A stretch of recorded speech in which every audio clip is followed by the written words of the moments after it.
You hear about Bannockburn and you think you know the story. Scottish underdog beats English giant. Braveheart stuff.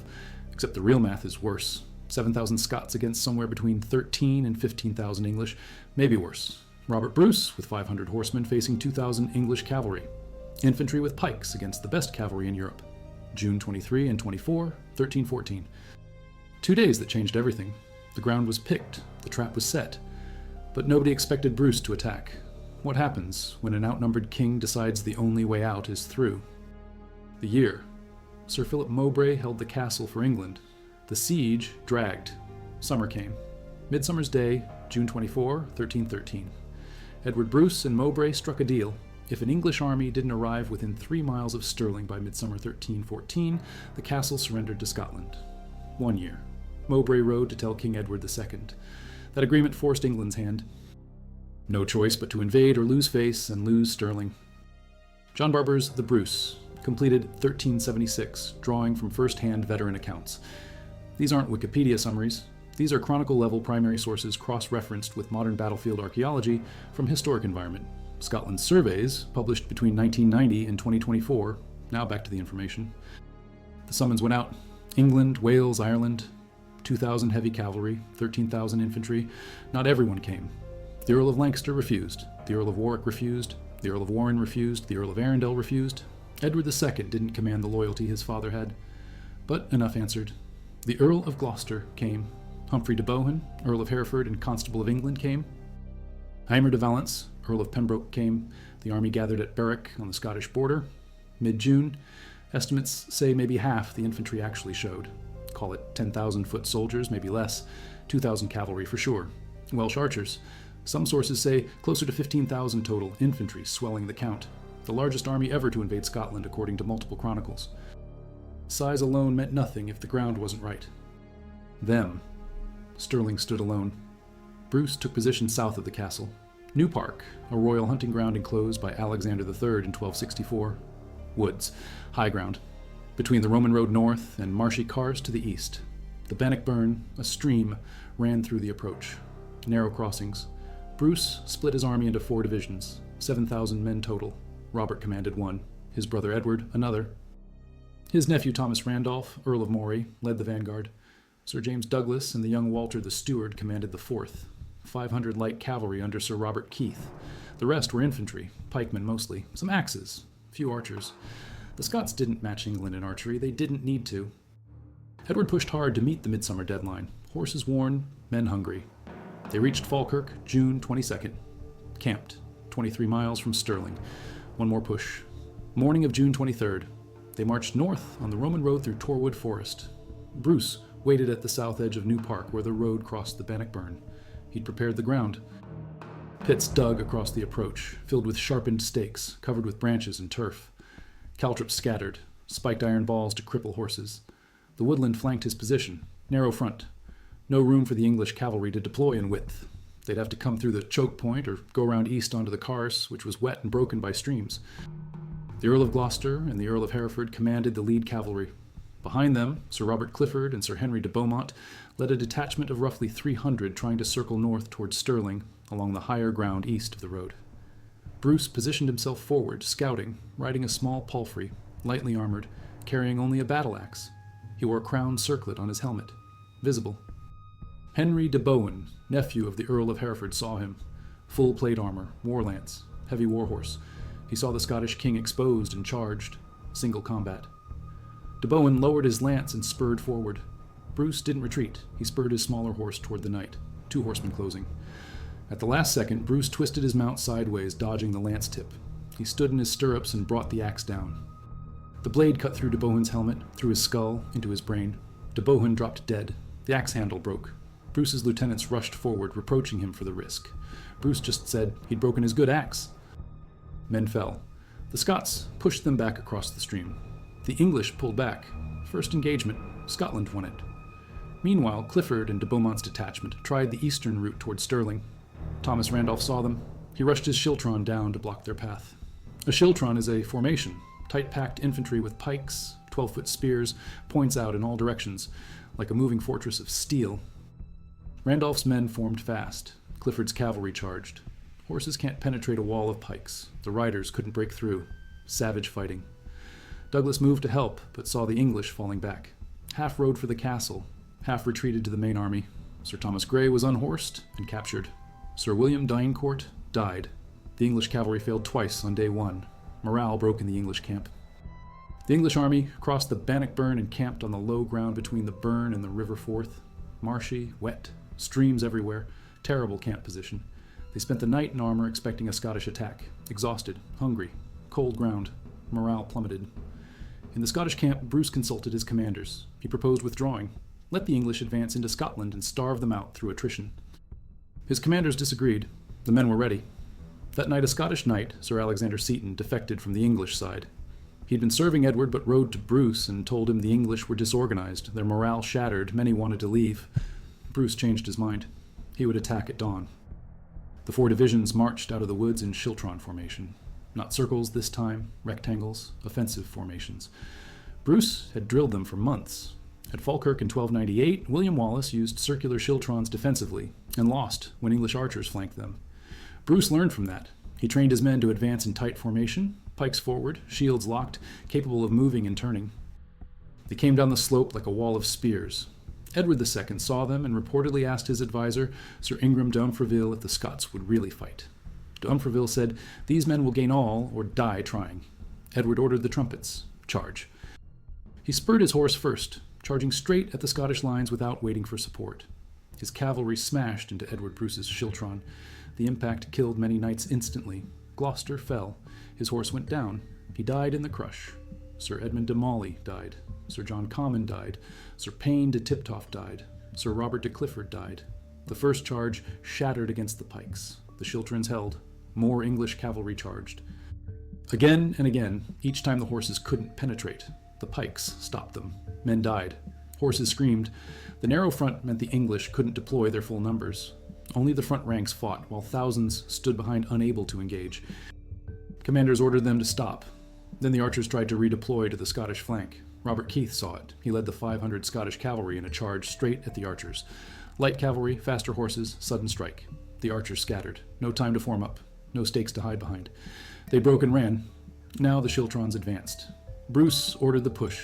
All 4 divisions moved forward in unison. Tight formation. Spears bristling. The English cavalry fell back, pushed toward the Bannockburn. The marshy ground behind them trapped them. Horses stumbled in the streams. Men in armor drowned trying to cross. The English lines broke. Panic spread. Edward rode for Stirling Castle with 500 knights, but Philip Mowbray wouldn't open the gates. The castle was promised to Scotland by day's end. Mowbray kept his word. Edward swerved west and rode hard for Dunbar, then Berwick. James Douglas pursued with cavalry, but Edward escaped. Many English didn't. Some ran for Stirling and got cornered on the rocks below the castle. They surrendered later that day. Others fled south. The Cars became a killing ground. Scots infantry chased them through the marshes. Men in full armor couldn't run, couldn't fight in the mud. The pursuit went on for miles. The Annals of London compiled shortly after the battle lists 37 named knights killed. Britannica sources cite 34 barons and knights dead and thousands of footmen killed or captured during the rout. Total English dead estimates range from 3,000 at the low end to 11,000 at the high. More realistic middle estimates sit around 4,000 to 6,000 killed in the battle, and flight combined. Only around 3,000 English foot soldiers made it back to England according to historic UK sources citing the distance and the pursuit. That's out of 10,000 to 15,000 who started. Prisoners flooded the Scottish camps, at least 154 nobles captured, maybe significantly more. Each one brought ransom. Edward Bruce mourned Ross, whose sister Isabella was Edward's wife. Sir William Airth also died. Contemporary Scottish accounts emphasized preservation of the army. Modern historians analyzing tactical dynamics estimate total Scottish casualties under 200 dead and wounded, maybe as low as 100. The Schiltron formations protected them. When you fight defensively with pikes and the enemy charges at you, your losses stay low if the Ytzubuda formation holds. Bruce's formations held. Sir Walter Fauconberg lost his eldest son killed. His younger son was captured, ransomed for 500 marks. In November 1314, King Edward ordered the Exchequer to pay Alain de Wallingford £100 to ransom his son from the Scots. John de Bretagne, Earl of Richmond, captured at a later battle in 1322, paid £20,000 for his release. Bannockburn prisoners followed similar patterns. The Earl of Hereford fled to Bothwell Castle after the battle and surrendered to Edward Bruce. Bruce traded him straight up. Hereford for Bruce's wife Elizabeth de Burgh, his daughter Marjorie Bruce, his sisters Christina and Mary Bruce, and Robert Wishart, Bishop of Glasgow. All had been prisoners in England for 8 years since 1306. That trade alone was worth more than gold. Stirling Castle surrendered. Bruce immediately ordered it slighted, torn down like the others. No walls left for England to garrison. Bothwell Castle on the Clyde also fell shortly after. By 1315, only Berwick remained in English hands. Scotland was functionally independent, but the war dragged on 14 more years. Edward II refused to recognize Scottish sovereignty. Bruce raided northern England repeatedly. Massive raids. Ransom and plunder funded the Scottish crown. The northern English counties suffered terribly. Livestock taken, villages burned. No English army could stop them. Edward II's grip on power weakened. His defeat at Bannockburn destroyed his military reputation. The captured nobles' families resented the cost. The refused earls, who hadn't answered the summons, looked smarter.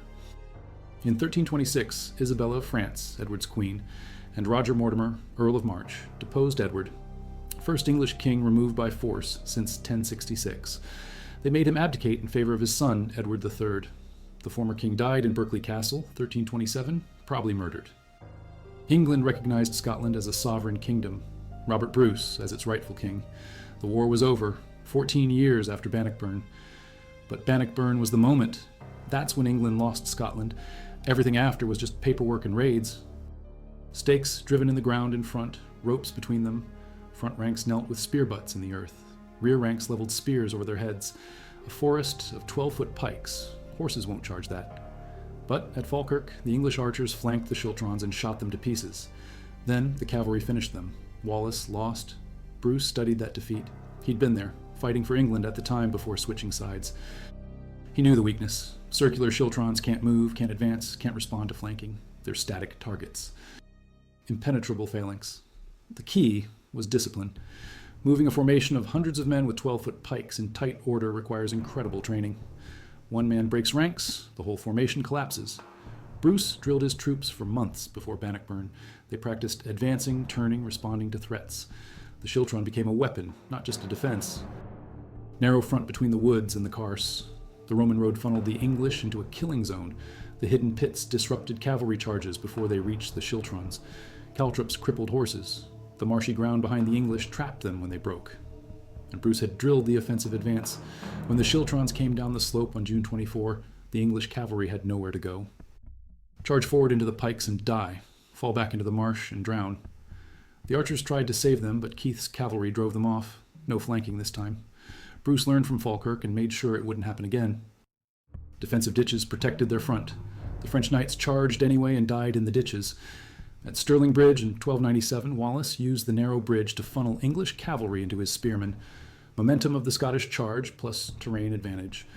At Crecy in 1346, English longbowmen and dismounted men-at-arms crushed French cavalry. Bannockburn sits in that pattern. Infantry, when properly trained and positioned, could beat cavalry. It required the right ground, the right tactics, and absolute discipline. Bruce had all three. The Swiss mercenaries perfected them. German Landsknechts copied them. Spanish tercios used them. By the 1600s, pikes dominated European warfare until gunpowder made them obsolete. Bannockburn was early proof of concept. Properly handled infantry with discipline and terrain could win. The king who took Scotland from Edward II with 7,000 men. His campaign from 1306 to 1314 was textbook guerrilla warfare followed by pitched battle. After crowning himself king at Scone Abbey in 1306, Bruce lost immediately, defeated at Methven, fled to Rathlin Island off Ireland, spent winter hiding, returned in spring 1307, fought hit and run battles. Took castles by night, escalade, and surprise. Never met the English in open battle until he was ready. By 1314, he controlled Scotland, except 4 castles.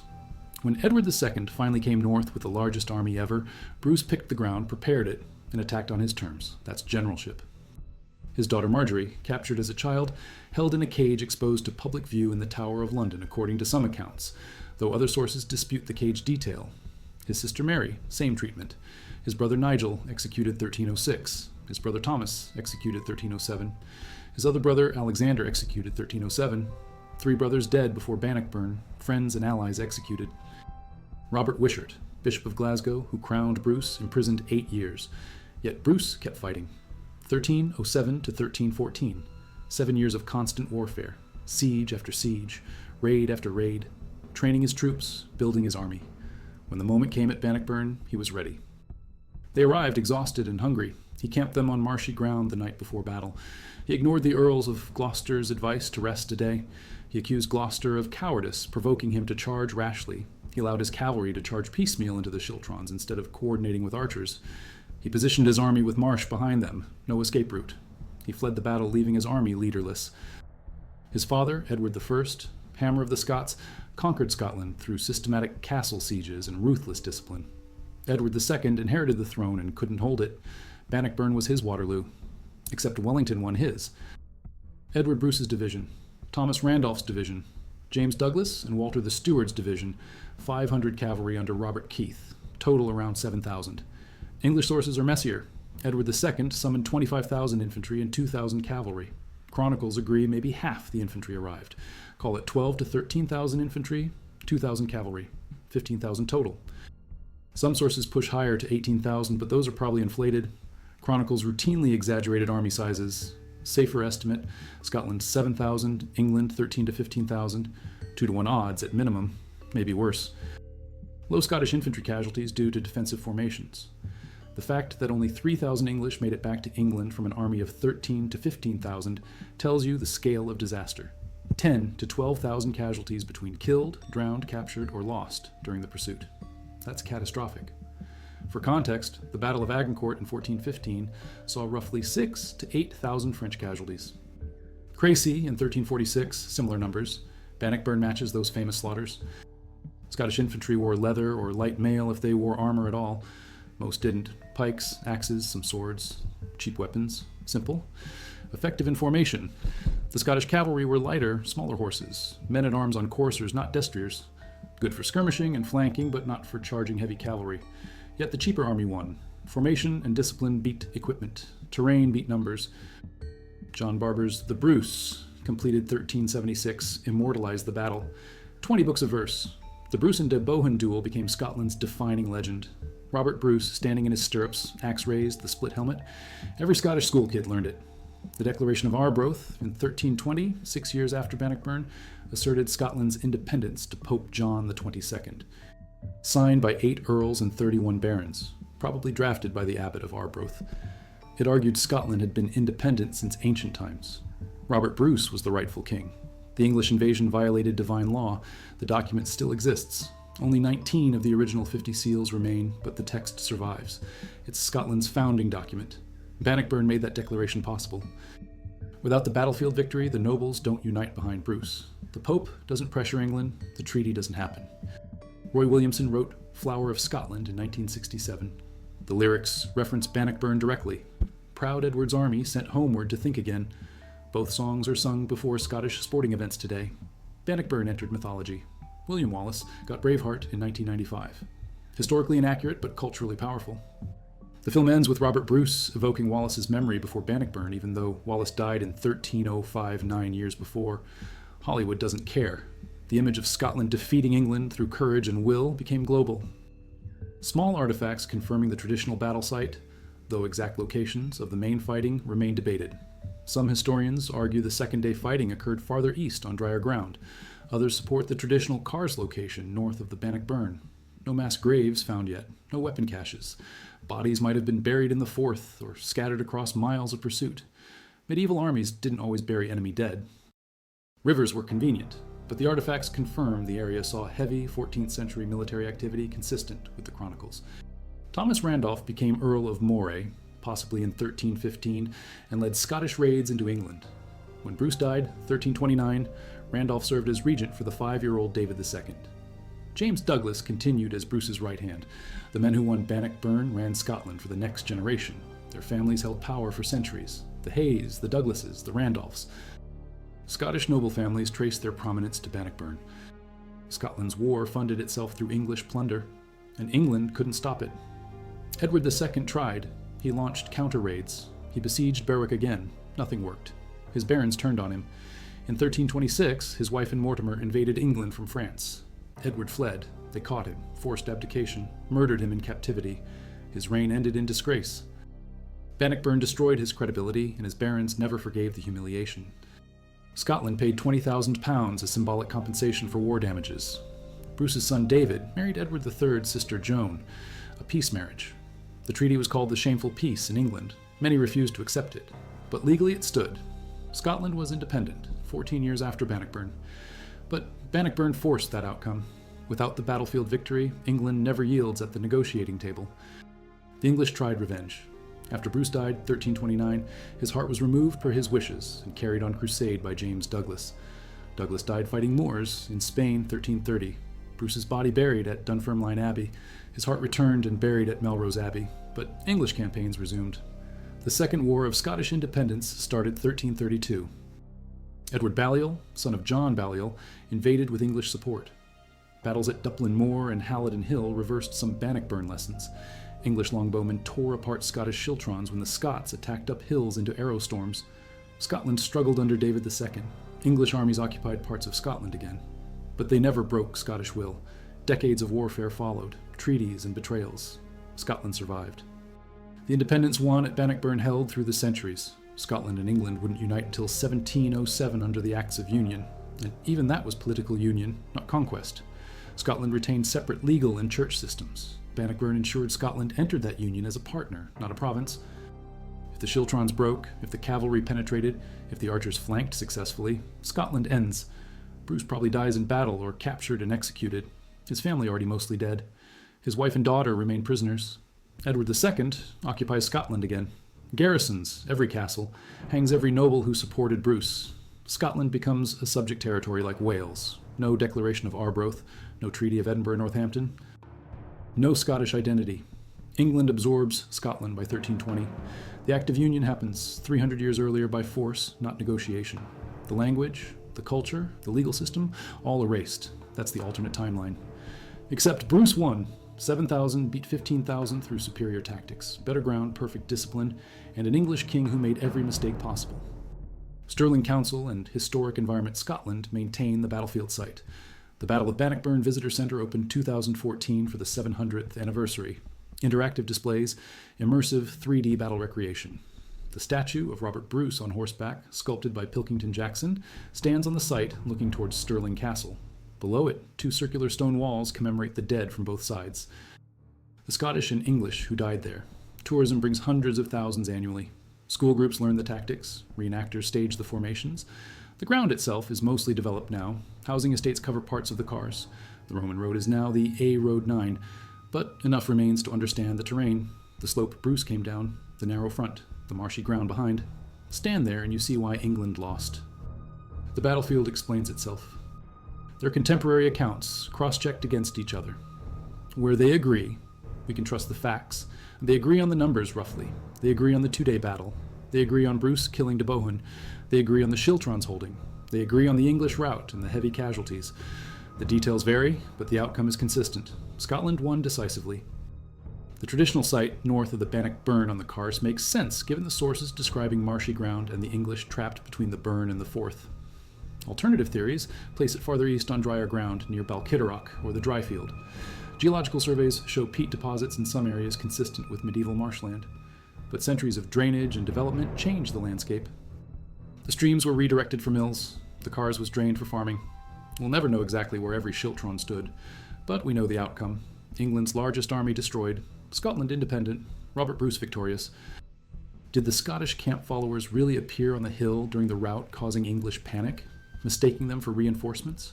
Did Edward II really weep after the battle? Chronicles say yes to all three, but chronicle writers dramatize. What's undeniable? 7,000 beat 15,000 on June 23 and 24, 1314. A smaller, poorer, less equipped army defeated the best England could field. Through tactics, through terrain, through discipline, through leadership.